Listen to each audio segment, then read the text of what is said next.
Hey everyone, my name's Rob Cripps. I'm one of the DPT students, and I'm here to present my bibliography to you, some of the most helpful books in researching my topic.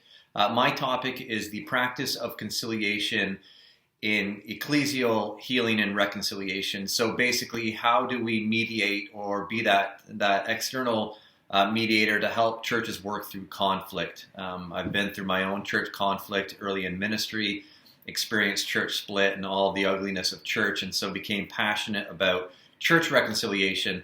And the practice of conciliation, just briefly, is really Christian mediation, working with people, trying to help people understand other perspectives and work through their conflict on a path towards reconciliation. And so some of the things that I found most helpful in my material, one is by Tara Barth and David Edling, and it's called Redeeming Church Conflicts. Now, it's a paper, so I couldn't show it to you. There's not a lot of material, actually, on how to manage church conflict. And so what they look at is the redemptive qualities of church conflict, some of the positives that can come out of it as we work towards reconciliation. They look at the wisdom writings of the Old Testament and try to explore practices that was applied in the Old Testament and into the New Testament as well. But really trying to take the methodology of helping people work through their conflict towards resolution. And so that's Redeeming Church Conflict, Turning Crisis into Compassion and Care.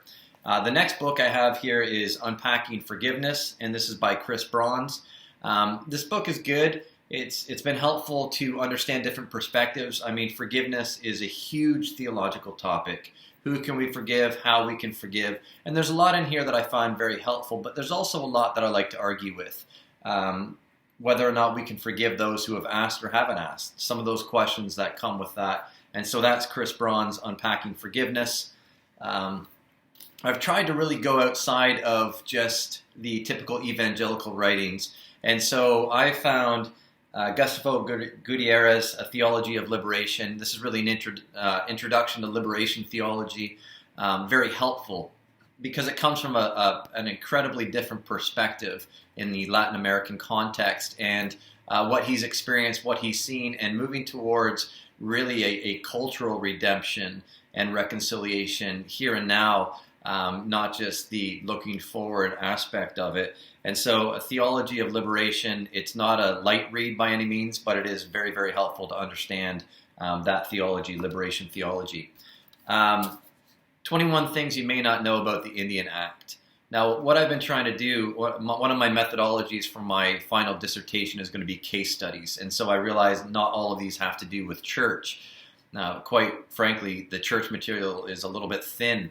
So looking at other conflicts and the attempts of reconciliation that have taken place, and Bob Joseph just does a fantastic job of outlining all the things that we don't know about the Indian Act and why reconciliation is still a challenge. And if you look in Nova Scotia and what's happening there with the Mi'kmaq people and the fisheries, it's because there's laws that were written hundreds of years ago that are so outdated and entrenched in colonialism and really not a hostile takeover, but a takeover that was hostile. So Bob Joseph writes this, and this wasn't part of my bibliography, but it's his second book. It's very easy to read. Insights, tips, and suggestions to make reconciliation a reality. Very practical ways that we can look in our Canadian context and reconcile with some of our Indigenous people, our First Nations. The Wounded Healer, Henry Nauman. This is a fantastic book at really exploring the otherness of those that we try to reach out to, and by taking our self and removing some self in order to create space for other. How do we heal when we ourselves are broken? One of the challenges of conciliation is that everyone is broken around you. And so what I like about this is it doesn't allow you to be a neutral mediator, which is something that I'll be writing about later this semester, the myth of the neutrality of the mediator, that somehow we can be objective. As Christians, we're not meant to be objective when it comes to issues of sin and hurt and justice. And so he talks a lot about how do we heal from a place of our own brokenness, and especially as it relates to the modern human being and the lack of hope that exists there. So very easy read, but fantastic. This book here, again, not a Christian book like the Bob Joseph books, but this again is Unsettling the Settler Within by Paulette Regan. And she was the chair of the Truth and Reconciliation Commission in Canada between the Canadian government and our Indigenous people groups. And she talks about some of the successes and challenges, but the purpose of her book is to first help us discover, she's a white woman, and she helps us as kind of that European Canadian or that settled Canadian discover the areas of life that we just thought were normal instead of colonial, and then to make that discomfort grow within us, to realize that what that's cost for other people as we kind of walk around with a blind eye. And so I found this to be a very, very helpful book as she talks about her experiences leading the Truth and Reconciliation Commissions in Canada, but also just that idea of entering into discomfort for the purpose of reconciliation. Ken Sande, this is kind of the staple of Christian conciliation, and my certification actually comes through Peacemakers International, which is an organization that Ken Sande started. Ken is a former lawyer turned peacemaker, was not totally thrilled with the way that our legal system operated or functioned. And so this is probably the most step-by-step book that I've been able to use and apply as far as what does it look like to actually do a mediation. He also does arbitration, which is something I'm not as interested in, but it is something that he looks at, Christian arbitration.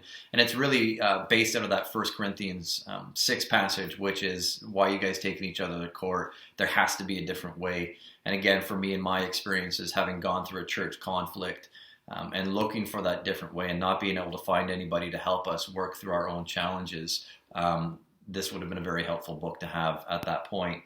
And so, again, helps unpack forgiveness, reconciliation, and the difference between reconciliation and restoration. Desmond Tutu, No Future Without Forgiveness. Again, part of my case study work is to look at other people's experiences with reconciliation. And I got to say, this is the only book in my life that I've ever cried reading, or at least reflecting on. Desmond Tutu was the chair of the Truth and Reconciliation Commission in South Africa. And the way that they really practiced that commission was by storytelling and story listening. And so they would hear story after story after story. And the black South Africans would, often black South Africans, not exclusively, would tell their story in front of their oppressors or those that caused them harm. And just an incredibly powerful story and narrative. Tons of theology entrenched in here, but you gotta dig for it because it's more of a retelling. But probably the most helpful thing that he says, theologically speaking, is at one point he had this realization that the perpetrators, those that were sitting on the other side of the story, those that had committed these horrible crimes, didn't have horns or pitchforks or tails, but that he could have possibly been one of those people in a different context. And that, again, helps us remove the desire to judge or to somehow think that we are exempt from those types of sins or incapable of them. We are all highly capable, and this has been a helpful book to explore that. And the last book to share with you is this one, and I know this was in your reading, Miroslav Volf, Exclusion and Embrace. Comes from his Croatian context and the wars that took place in the former Yugoslavia, and obviously has a lot of firsthand information with his own experiences. But his ideas of binding and separation within the creative narrative, the creation narrative, I found incredibly helpful. This idea of separation and that Tower of Babel kind of experience of scattering, but also that Acts 2 experience of drawing in. Very helpful when it comes to understanding the concept of reconciliation. Has lots of good arguments with other books in here as well. So that's, again, not the easiest read or lightest read, but well worth it. So those are some of the highlights of the books that I've read, and there's many more, but appreciate you guys taking the time to hear it.